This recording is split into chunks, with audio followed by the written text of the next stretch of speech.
3, 2, 1, 0।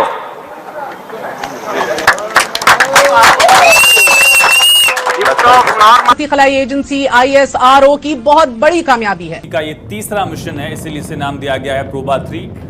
सन का जो dark area है, आउटर कोरोना इनर कोरोना के बीच का एरिया, उसको स्टडी किया जाएगा प्रोबा 3 के जरिए।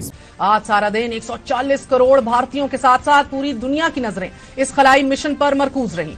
एक बहुत बड़ी हिस्टोरिक सक्सेस है भारत के लिए। 26 मिनट की उड़ान के बाद इसरो रॉकेट सैटेलाइट को अंतरिक्ष में स्थापित कर देगा। इस मिशन में इसरो PSLV C59 रॉकेट उड़ा रहा। इसमें C59 असल में रॉकेट कोड है। ये PSLV की 61वीं उड़ान और XL वेरिएंट की 26वीं उड़ान है। सूर्य के बाहरी वातावरण का अध्ययन करेगा, सूक्ष्म से सूक्ष्म जानकारी पृथ्वी पर भेजेगा। प्रोब 3 मिशन जो है वो स्पेन, बेल्जियम, पोलैंड, इटली और स्विट्जरलैंड जैसे देशों के साथ में मिलकर काम करने पे ये मिशन चलाया गया है। आपके यूरोपियन स्पेस एजेंसी अब किसकी मदद ले रही है? अब यूरोपियन स्पेस एजेंसी किसके साथ मिलकर काम कर रही है? इसरो के साथ। और इसको आप कोई छोटी बात नहीं कह सकते, ये बहुत बड़ी बात है। हम मुबारकबाद पेश करते हैं। नरेंद्र मोदी की हुकूमत आई है, वहाँ पर बेतहाशा इन्वेस्टमेंट हो रही है और आपको स्पेस प्रोजेक्ट्स में भी इंडिया बूम पकड़ता दिखाई देता है, ना सिर्फ यहाँ बल्कि वेपन इंडस्ट्री में भी। तो एक्चुअली समझने की जरूरत ये है कि वैसे कर कैसे पा रहे हैं। हमने कम ही अरसे में रख ली थी, लेकिन अब ये है कि इसरो आगे है, पाकिस्तान पीछे है। तो उसकी बुनियादी वजह यही है कि पहले पाकिस्तान अमेरिकन कम पे हुआ करता था, पाकिस्तान के ऊपर रहम करम था, इसलिए जितनी भी फॉरेन इन्वेस्टमेंट होती थी पाकिस्तान के अंदर होती थी। हाँ, हमारे यहाँ इस तरह उस मॉडल के थ्रू इन्वेस्टमेंट नहीं हो सकी जिस तरह इंडिया के यहाँ हो रही है। हमें पैसे मिलते थे ऑपरेशंस करने के लिए, मतलब हमने कोई एंटी टेररिस्ट ऑपरेशन किया, उसके मद में पैसे मिल गए, या इस तरह के कुछ कॉजेज़ को लेकर। अब हुआ एक्चुअली ये है कि अब चूंकि वो पहले तो अमेरिका को तेल चाहिए था, और तेल के लिए पाकिस्तान एक बेस्ट ऑप्शन था कि अगर इराक पे हमला करना है तो पाकिस्तान इस बेस बन जाए, अगर अफगानिस्तान को इन्वेड करना तो पाकिस्तान एक बेस बन जाए।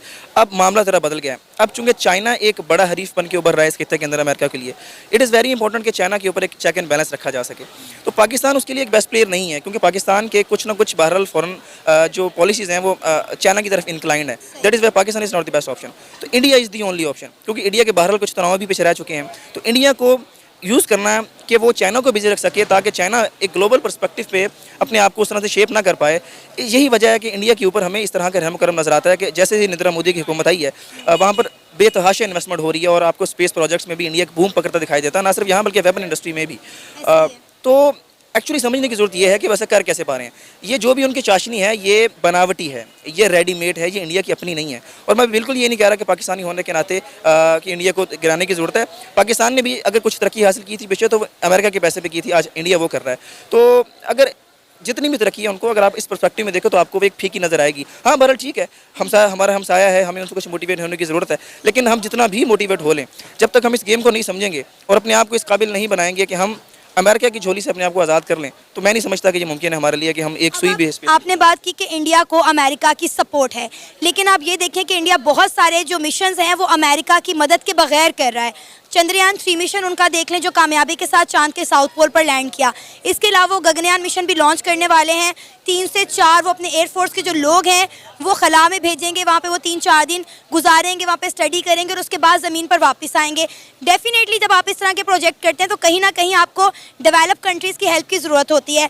मैं यहाँ पर ये नहीं कि मैं इंडिया की बड़ाई कर रही हूँ या इंडिया की तरफदारी कर रही हूँ, कम से कम वो कुछ कर तो रहे हैं, लेकिन आज तक हम अपनी एक सैटेलाइट भी लॉन्च नहीं कर पाए। हम हर चीज़ के लिए चाइना के मोहताज हैं। नहीं, देखिए, इसमें ना समझने की ज़रूरत यह है कि देखिए, एक बच्चा होता है ना छोटा सा, तो उसको माँ चलना सिखाती है, फिर जब वो सीख जाता है तो फिर ऐसा नहीं कि माँ हर वक्त उसके साथ होगी, उसकी उंगली पकड़ के उसे चलाएगी। तो सेम केस कंट्रीज़ का होता है। देखें, ये जो सैटेलाइट स्टेट्स का मॉडल है ना अमेरिका का, कि कुछ ऐसी कंट्रीज़ होंगी जो कि अमेरिका के ऊपर डिपेंडेंट होंगी। उसमें जापान आ जाता है, उसमें नॉर्थ कोरिया आ जाता है, उसमें साउथ कोरिया आ जाता है। ये कंट्रीज़ तो कम्प्लीटली डिपेंडेंट है, जिनकी मिलिट्री को भी अमेरिका ने ऑन किया। लेकिन उसके बाद कुछ ग्रे एरियाज़ भी हैं कि कुछ ऐसे कंट्रीज़ हैं जाके फॉर एग्जाम्पल कभी पाकिस्तान था, आज इंडिया है, जिनकी इकोनॉमी को अमेरिका जो बूम करने की कोशिश करता है और उनको स्टेबलाइज करने की कोशिश करता है। तो मैं फिर कह रहा हूँ, देखें, सवाल अगर तो ये है कि अगर वो कुछ ना कुछ कर रहे हैं तो बहरहाल अच्छी बात है। तो मैं समझता हूँ कि एक वीक आर्गुमेंट है और ये एक सरफेस लेवल थिंकिंग होगी कि हम ये देखेंगे चलें यार वो उस बैसाखियों के सहारे भी कुछ ना कुछ तो कर रहे हैं। मैं समझता हूँ कि देखिए, जब आप चल ही बैसाखियों के सहारे रहे हैं तो फिर जारी बात है बैसाखियाँ आप एक कदम रखेंगे तो अगला पैर आप खुद ही उठा के रखेंगे ना।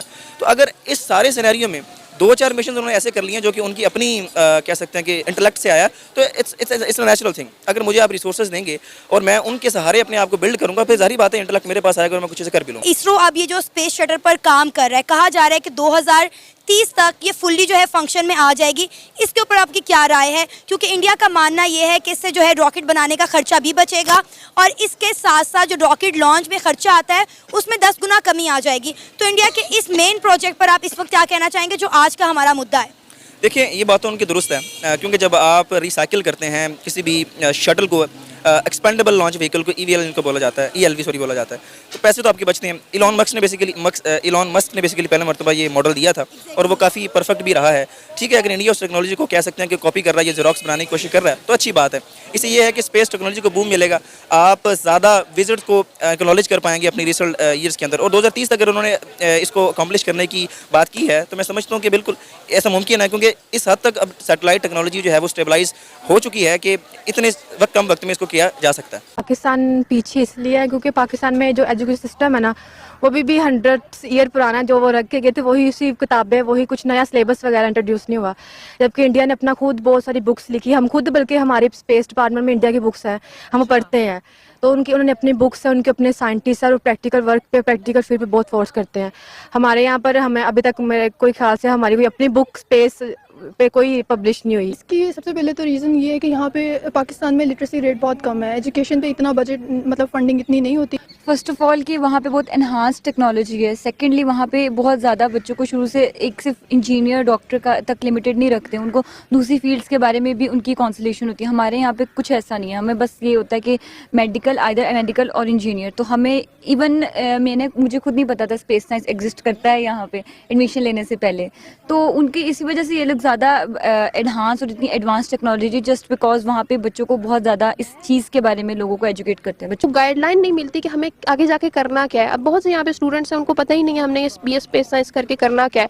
उनको फिर बहुत सी ऐसी फील्ड्स बताई जाती हैं कि मुख्तलिफ शोबों में भी अच्छी मिलती है। हाँ, काउंसलिंग भी अच्छी। जय हिंद दोस्तों, भारत ने एक बार फिर अंतरिक्ष में एक बड़ी उड़ान की है। इसरो ने 5 सितंबर 2024 को एक महत्वपूर्ण उपलब्धि हासिल की है। इसरो ने PSLV एक्सेल रॉकेट की मदद से प्रोबा 3 सैटेलाइट को सफलतापूर्वक लॉन्च किया है। यह लॉन्चिंग श्रीहरिकोटा के सतीश धवन स्पेस सेंटर के लॉन्च पैड 1 से की गई है। यह मिशन 4 दिसंबर 2024 को टल गया था, जिसके बाद 5 दिसंबर 2024 को यूरोपीय अंतरिक्ष एजेंसी के प्रोबा 3 को गुरुवार को श्रीहरिकोटा से अंतरिक्ष में सफलतापूर्वक लॉन्च कर दिया गया। इस लॉन्चिंग के दौरान PSLV C-59 रॉकेट ने 26 मिनट के भीतर प्रोबा 3 सैटेलाइट को 600 गुने से ज्यादा अंडाकार कक्षा में स्थापित कर दिया गया है। आपकी जानकारी के लिए बता दें कि PSLV C-59 की यह 61वीं उड़ान है, जिसकी लॉन्चिंग के समय वजन 320 टन था दोस्तों, जिसकी ऊंचाई 145.99 फीट है। दोस्तों, आपको बता दें कि यह यूरोपीय देशों की सहायता से इसरो ने भेजा है।